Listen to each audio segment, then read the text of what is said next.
For many of the United Kingdom's older people, winter can be a frightening time.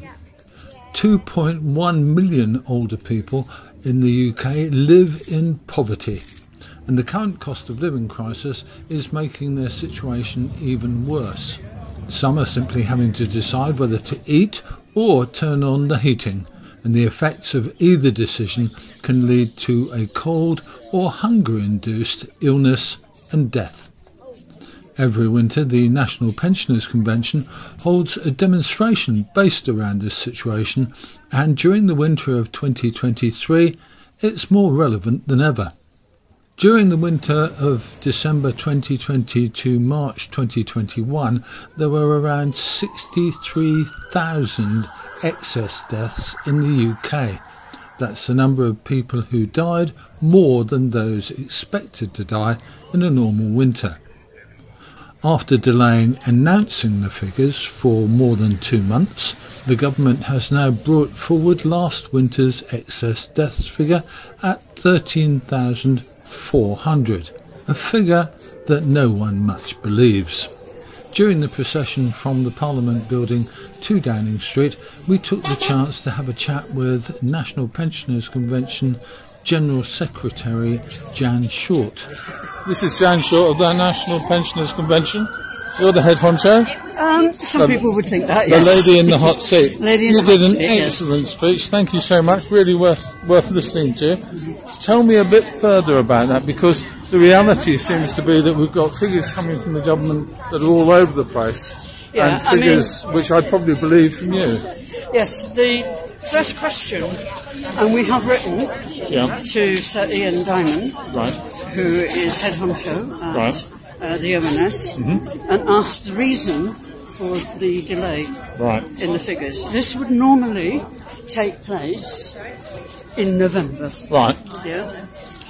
They delayed them till the 8th of December. Got you. So we had already got an event organised, so we did it on the 8th of December. Okay. Anyway, much smaller event. And then delayed them again till today. And we think there's something suspect about that. It sounds like it. The fact that they also released, just 2 weeks ago, the whole of the figures for deaths in England and Wales at 137,000. We think that they were hoping that 13,000 would not be recognised. Well, I tell you what, one death is one too many, I think. And in a country that is one of the richest in the world, that cannot look after its older, vulnerable people, and the workers of this country should be ashamed. The final thing I want to ask you, in this country, you're right, we are one of the richest, 5 richest countries in the world, aren't we?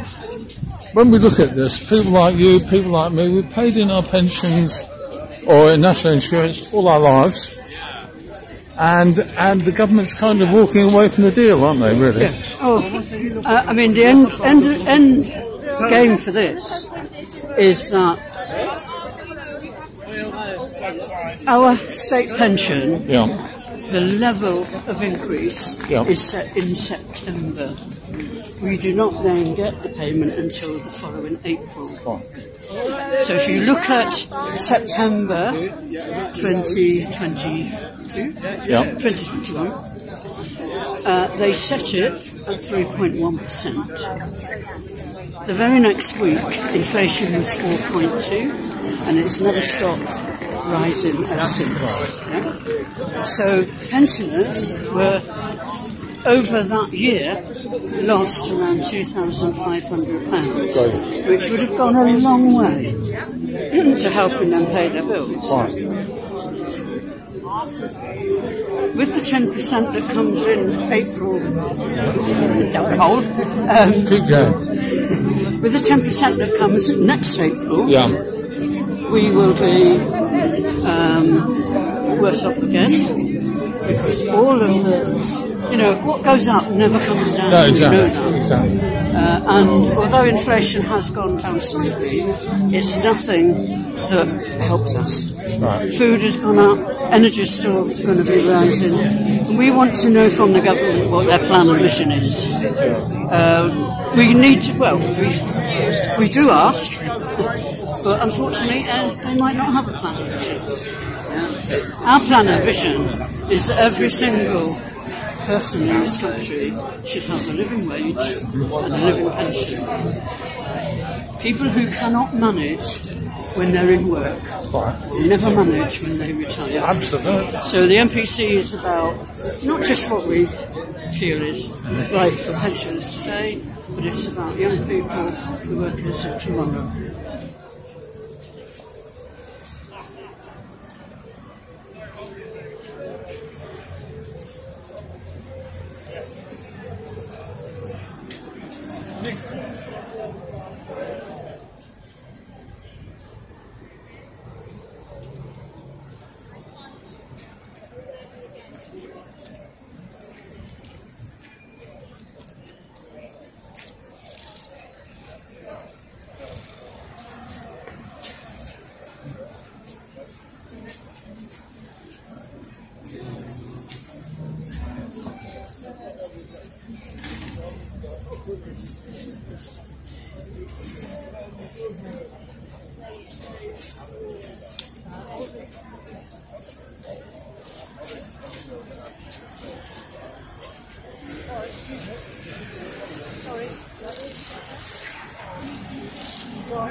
Guys, turn towards us, please.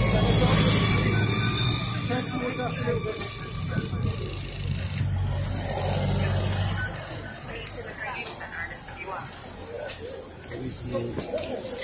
You all right, mate?